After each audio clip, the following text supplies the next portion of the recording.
센터장님 네, 안녕하세요. 안녕하세요. 네, 바쁘신 와중에도 인터뷰에 응해주셔서 감사드립니다. 네, 고맙습니다. 네, 그리고 코빅 센터장 취임도 진심으로 축하드립니다. 네, 감사합니다. 아마 센터장님에 대해서 궁금해하실 분들이 많이 계신 것 같은데요. 간단한 소개 말씀 부탁드립니다. 네, 안녕하세요. 제 이름은 정혜영입니다. 바로 옆에 있는 카이스트에서 학석 박사과정을 거쳐서 분자생물학을 전공했습니다.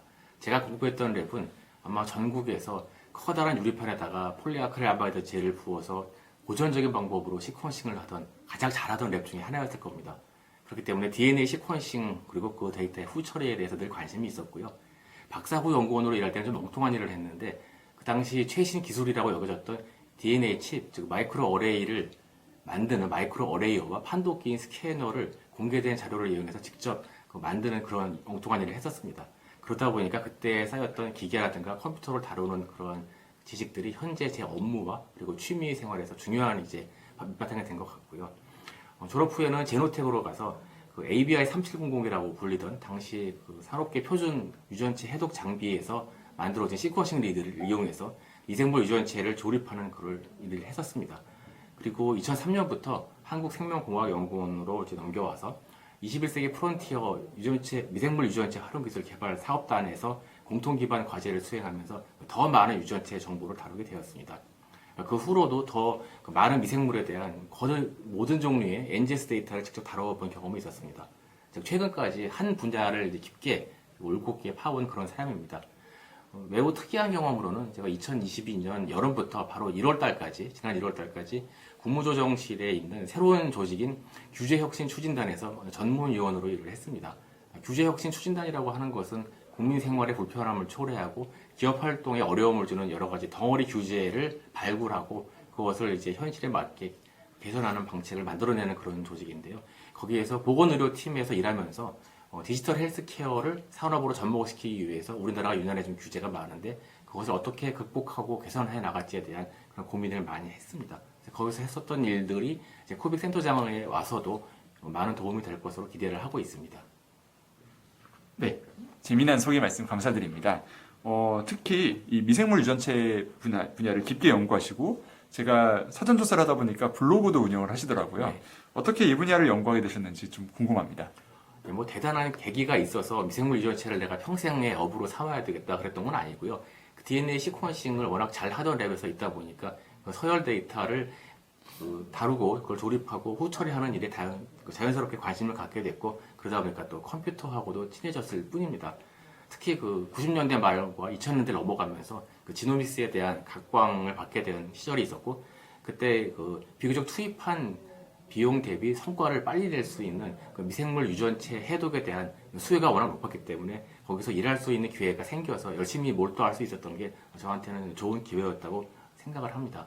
제 개인 블로그를 하나 이제 운영하고 있는데 업무 연구를 통해서 얻은 여러 가지 잡다한 지식 그리고 또 제가 몇 가지 취미가 있는데 그것들을 소개하는 글을 엮어서 한 달에 한 12번 정도의 그 분량으로 이제 연재를 하다시피 하고 있는데요. 사실은 그동안 그 목표를 초과 달성해 왔는데 코빅 센터장이 되면서 이제 그 빈도가 현저히 떨어질 것 같습니다. 네, 아마 지금 이 인터뷰를 통해서 많은 새로운 구독자분들이 유입이 되지 않을까 생각을 해봅니다. 네. 그럼 이제 코빅에 대한 이야기를 좀 나눠보겠는데요. 코빅이 진행하는 사업들이 여러 가지 있는데 그 중에서도 특히 국가 바이오 데이터 스테이션 KBDS 사업이 있다고 알고 있습니다. 간단한 소개를 부탁드립니다. 네, 저희가 가장 많은 그 인원과 그 연구비를 투입하고 있는 그런 국가적 사업인데요. 줄여서 KBDS라고 합니다. 국가 바이오 데이터 스테이션이고요. 그러니까 우리나라에 그 세금이 투입돼서 만들어진 R&D 과제, 그러니까 바이오 분야의 R&D 과제에서 생산된 여러 가지 그 유형 및 무형의 성과물이 있는데 그것을 한 곳으로 모아서 통합 관리를 하고 이것을 연구의 목적으로 재활용할 수 있도록 운영해주고 하는 그런 그 정보 인프라 사업입니다. 즉, 그 생명연구자원 빅데이터 구축 전략이라는 것을 목표로 해서 그 제3차 국가생명연구자원 관리 및 활용 기본 계획이 수립되었고 이에 따라서 지난 1단계 과정에서 그 인프라 구축 및 서비스를 시작했습니다. 그리고 올해 1월부터는 이 시스템의 고도화를 목표로 이제 2단계 사업을 하고 있습니다. 바이오 연구 성과물은 여러 가지가 있겠습니다만 저희는 이를 유전체, 단백체, 대사체, 화합물, 그리고 바이오 이미징 등 5개 분야로 크게 나눴고요. 코빅을 비롯한 5개의 품질 선도 센터에서 데이터 품질 관리하고 큐레이션을 담당하고 있습니다. 코빅은 이 사업을 총괄함과 동시에 그 기반이 되는 정보 인프라를 제공합니다. 개별 연구자의 성과와 그 다음에 그 대형 사업단에서 만들어지고 있는 많은 양의 데이터를 적극적으로 수집해서 2026년에는 20페타바이트, 즉 10의 15승에 해당되는 게 1페타바이트인데요. 이 데이터를 수집하는 것을 목표로 하고 있습니다. 대부분 다 아시겠지만 저널에 어떤 논문을 내려면은 그 연구에 관련된 데이터를 공개되어 있는 데이터베이스에 올려서 그 다른 독자들이 이것을 자유롭게 내려받아서 활용할 수 있게 만들어 줘야지만 논문을 낼 수가 있는데요. KBDS도 이러한 자격을 갖추어 나가고자 지금 노력을 하고 있습니다. 국외와 다른 점이 있다면은 외국에서 이렇게 다양한 종류의 데이터를 한꺼번에 모아서 통합적으로 관리하고 이제 분양하고 하는 곳은 이제 없는 것으로 합니다. 네. 자세한 소개 감사드립니다. 그리고 정말 중요한 사업 같습니다. 꼭 성공적으로 끝까지 완료가 돼서 감사합니다. 네, 우리나라에서도 데이터 사업을 좀 선도할 수 있는 그런 나라가 되게 기대해 보고요. 또 관련해서 나라에서 추진하는 큰 사업으로 국가통합 바이오 빅데이터 구축 사업이 있는 것으로 알고 있습니다. 여기서는 코빅이 어떤 역할을 하고 있을까요? 네, 간단하게 이 큰 사업을 먼저 설명드리겠습니다. 너무 이름이 길기 때문에 저희를 줄여서 네 글자로 그냥 국통바빅이라고 부르고 있고요. 그래서 영문으로 어떻게 할지는 아직 논의 중에 있습니다. 간단히 설명드리자면은 참여자의 동의를 기반으로 해서 검체, 즉 혈액, 소변, 조직을 확보를 한 다음에 임상 데이터, 유전체 데이터를 만들어내고요. 이것을 공공 데이터와 개인이 보유한 건강 정보를 수집 연계를 통해서 R&D 인프라로서 데이터 뱅크를 구축하는 것입니다. 즉 어떤 세부 사업을 여러 개 만들어서 연구자들한테 사업비를 나눠주는 것이 아니고 그들이 자유롭게 분양받아서 새로운 더 가치를 창출할 수 있는 분석용 데이터의 큰 그 틀을 만들어내는 것이겠죠.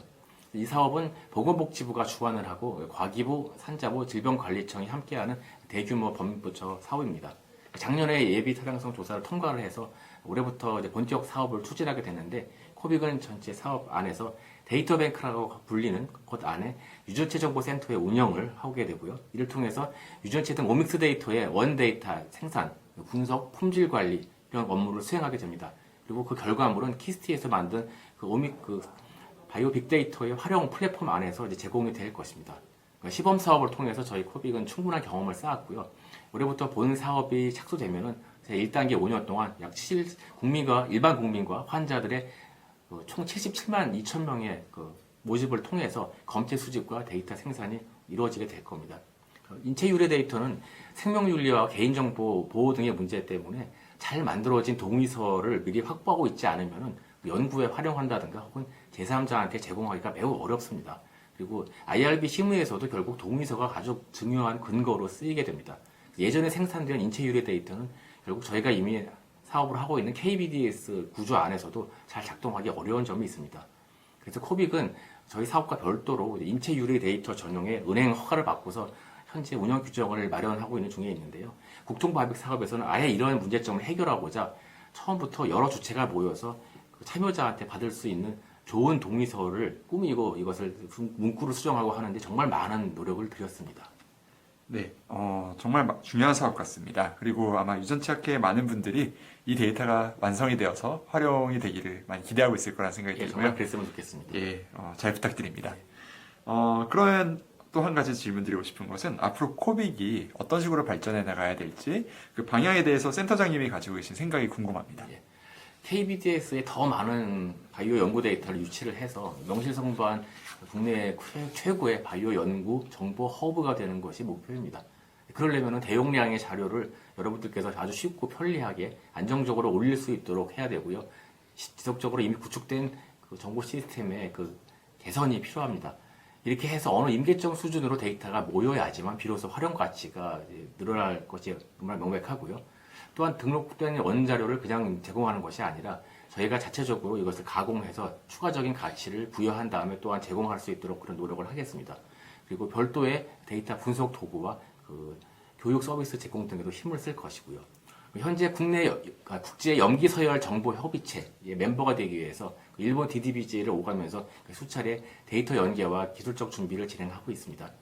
국외 연구자들도 이제 논문을 내기 위해서 서열 자료를 우리 KBDS에 등록을 하고 또 유용한 자료를 다운로드 받기 위해서 저희 사이트를 방문하는데 그런 날이 곧 오기를 기대하고 있습니다. 네, 이제 저희가 빅데이터 시대에 접어들었다고 하는데 네. 그 시대 현재 코빅이 그 센터장님이 생각하시는 이 역할이 굉장히 중요할 것 같습니다. 앞으로 많은 기대가 됩니다. 네, 감사합니다. 마지막으로 저희 유전치 학회분들께 전하고 싶은 말씀이 있으실까요? 유전치 학회 여러분들의 연구에 직접적으로 도움이 되는 디지털 동반자 혹은 디지털 협력자가 되고 싶습니다. 특히 과제 책임자 여러분들께서는 데이터 공유의 가치를 늘 최우선으로 생각해 주시고 적극적인 연구 성과물 등록과 피드백을 부탁드립니다. 그리고 또한 새롭게 회원으로 이제 오시는 학생과 젊은 연구자들에게는 데이터 기반 연구의 진입 장벽을 진입 장벽을 낮춰주는 그런 좋은 친구가 되고 싶고요. 바이오 빅데이터를 통해서 더 건강하고 지속 가능한 미래를 준비하는 코빅이 되도록 노력하겠습니다. 감사합니다. 학회와 함께하는 친구 같은 코빅에 대해서 말씀을 해주신 것 같습니다. 네. 학회 쪽에서도 앞으로 많은 노력을 기울이도록 하겠습니다. 감사합니다. 네, 그러면 오늘 이렇게 바쁘신 와중에도 인터뷰에 응해주셔서 정말 감사드리고요. 앞으로 잘 부탁드립니다. 감사합니다, 센터장님. 감사합니다.